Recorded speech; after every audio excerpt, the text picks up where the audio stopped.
बिस्मिल्लाहिर्रहमानिर्रहीम। अस्सलाम वालेकुम viewers and welcome to my YouTube channel Anisha की रेसिपी। तो कैसे आप सब? उम्मीद है आप सब बिल्कुल ठीक होंगे। तो चलिए आज की रेसिपी के बारे में बात करते हैं। तो आज मैं फिर हाजिर हूँ हम सबके साथ एक नई और मज़ेदार रेसिपी शेयर करने के लिए।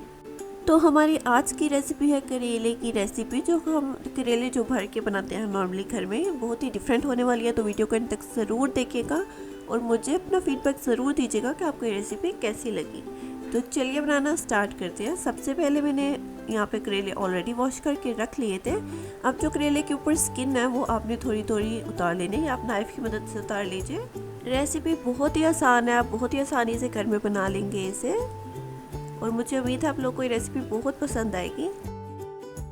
और वीडियो में आगे बढ़ने से पहले आप सब में से जिन जिन लोगों ने अभी तक मेरे चैनल को सब्सक्राइब नहीं किया, प्लीज़ सब्सक्राइब कर दीजिए, वीडियो को लाइक कर दीजिए और ज़्यादा से ज़्यादा शेयर कीजिए। तो चलिए अब आपने करेले को बिल्कुल ऐसे ही कट कर लेना है जैसे मैं आपको कट करके दिखा रही हूँ।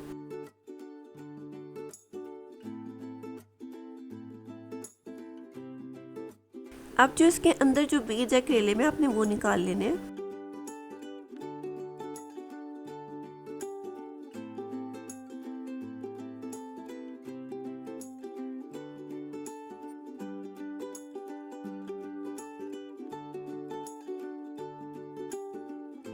अब आप देख सकते हैं बिल्कुल ऐसे ही आपने बाकी सारे करेले कट करके रख लेने हैं इसी शेप में। तो अब करेलों को रख दीजिए साइड पे और चलते हैं नेक्स्ट स्टेप की तरफ। तो यहाँ पे मैंने चिकन बोनलेस ऑलरेडी वॉश करके रख लिया था। अब हम कीमा बनाएंगे घर में। अब चिकन के साथ आपने यहाँ पे प्याज और सब्ज़ मिर्ची ऐड कर देनी है। प्याज मैंने ऑलरेडी चॉप करके रख लिया था और क्योंकि हमने प्याज का पानी निकालना होता है तो आपने प्याज पहले ही चॉप कर लेनी है और प्याज का पानी निकाल लेना ताकि कीमा पतला ना हो। इसके अंदर आप रेड चिलीज़ ऐड कर लेंगे और ये सारे मसाले आपने ऐड कर लेने जो मैंने मेंशन कर दिए ऑलरेडी। आप इसके अंदर कोरिएंडर लीव्स और इसको अच्छे से अपने कीमे को रेडी कर लेना। अब आप देख सकते हैं कि हमारा कीमा तो बिल्कुल रेडी हो चुका है। अब कीमे के अंदर हम एक चीज़ डालेंगे जो कि बहुत ज़रूरी है यहाँ पे, और वो है कॉर्नफ्लावर, जो कि आपने 1 कप ऐड कर देना कीमे में, ताकि कीमा जो है जब आप स्टफ़ करेंगे करेले में तो वो अच्छे से जुड़ा रहे। क्योंकि अगर आप बगैर कॉर्नफ्लावर डाले अगर कीमा स्टफ़ करेंगे करेले में तो जब आप उसको फ्राई करेंगे और उसके बाद जब मसाले में भुनेंगे तो वो टूट जाएगा। इस वजह से यहाँ पे कॉर्नफ्लावर डालना बहुत ज़रूरी है। तो चलिए अब आपने करनी है स्टफिंग करेले की। तो आपने कीमा लेना है और उसको अच्छे से करेले में स्टफ़ कर लेना है, बिल्कुल ऐसे ही जैसे मैं आपको करके दिखा रही हूँ। हाथों पे थोड़ा सा ऑयल लगा लीजिएगा ताकि जो कीमा है वो आपके हाथों के साथ स्टिक ना हो।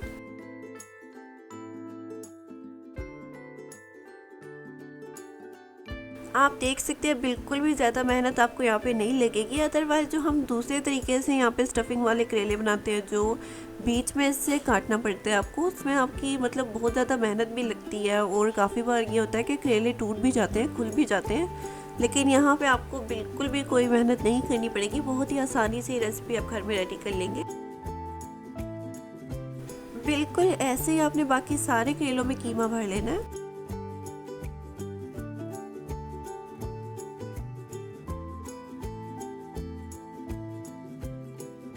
तो चलिए यहाँ पे मैंने सारे करेलों में कीमा भर लिया है। अब हमने करेलों को फ्राई कर लेना है। आप देख सकते हैं कि देखने में अभी कितने प्यारे लग रहे हैं। आपने बिल्कुल इनको मीडियम फ्लेम पे फ्राई करना है और फ्राई करते वक्त ये ख्याल ज़रूर रखिएगा कि जले नहीं, तो इस वजह से इसको साइड टर्न करते रहिएगा साथ साथ, और दोनों तरफ से आपने इसको अच्छे से पका लेना है। क्योंकि हमने यहाँ पे कच्चे करेलों में कीमा भरा है, करेलों को ऑलरेडी हमने फ्राई नहीं किया, तो इस बात का ख्याल ज़रूर रखिएगा कि करेले अच्छे से पक जाए। अदरवाइज़ अगर थोड़े भी कच्चे रह के तो इसमें जो कड़वापन होता है वो आपको बहुत ज़्यादा लगेगा करेलों में।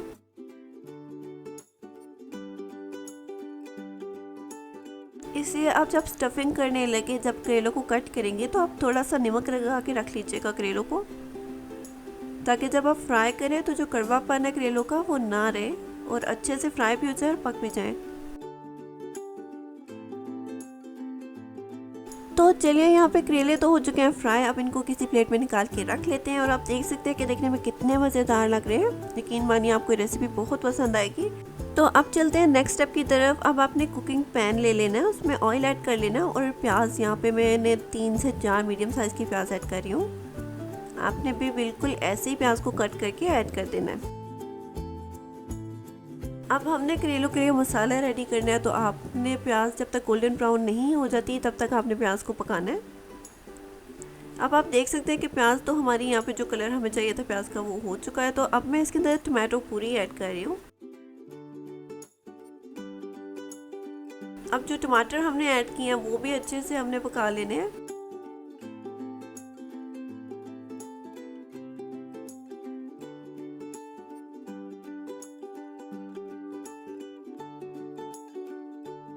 अब आप देख सकते हैं कि टमाटर भी हमने अच्छे से पका लिया। अब इसके अंदर ग्रीन चिलीज ऐड कर दें।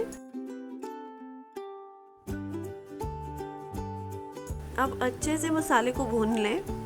इस मसाले में पानी बिल्कुल भी ऐड नहीं करेंगे। तो अब यहाँ पे मसाला अच्छे से भून चुका है, तो अब आप फ्लेम को कर दीजिए लो और चलते हैं नेक्स्ट स्टेप की तरफ। तो यहाँ पे मैंने 1 कप दही लिया है, उसके अंदर में cumin powder, red chilli powder, chilli flakes, salt, इन सब मसालों को ऐड करने के बाद आपने दही में अच्छे से इनको मिक्स कर लेना है। अब आपने ये दही ऐड कर लेना है जो आपने मसाला रेडी किया था उसमें, और दही को भी आपने अच्छे से भून लेना है। इस दही से ये होगा कि बहुत ही एक अच्छा टेस्ट आएगा आपके जो आपने करेले फ्राई किया उसमें। और ये रेसिपी बहुत ही डिफरेंट है, बहुत ही अलग है और रेसिपी बहुत आसान है। कोई भी ऐसा एक्स्ट्रा इंग्रेडिएंट ऐड नहीं करी जो आपको इजीली घर में अवेलेबल ना हो। तो इस रेसिपी को ज़रूर एक बार घर में ट्राई कीजिएगा, आपको बहुत पसंद आएगी और मुझे फीडबैक ज़रूर दीजिएगा कि आपको ये रेसिपी कैसी लगी। अब आपने मीडियम फ्लेम पे अच्छे से जो आपने दही ऐड किया उसको भून लेना है। उसके बाद आपका मसाला हो जाएगा बिल्कुल रेडी। तो यहाँ पे हमारा मसाला बिल्कुल रेडी हो चुका है। अब इसके अंदर हमने जो करेले फ्राई किए थे वो ऐड कर लेंगे। अब करेले ऐड करने के बाद आपने लो फ्लेम पे इसको पकने देना है थोड़ी देर के लिए। उसके बाद आपके करेले की रेसिपी बिल्कुल रेडी हो जाएगी। अब यहाँ पे मैंने कोरिएंडर लीव्स ऐड कर दी है। तो अब 5 मिनट के बाद आपने फ्लेम को ऑफ कर देना है। उसके बाद आपकी करेले की रेसिपी बिल्कुल रेडी हो जाएगी। मुझे उम्मीद है आप लोग को रेसिपी बहुत पसंद आएगी, और जिन लोगों को करेले खाना नहीं पसंद वो भी बहुत शौक से ही रेसिपी खाएंगे। तो एक बार इसको ज़रूर घर में ट्राई कीजिएगा, और मिलते हैं आपसे नेक्स्ट मज़ेदार रेसिपी के साथ। तब तक के लिए अल्लाह हाफिज़।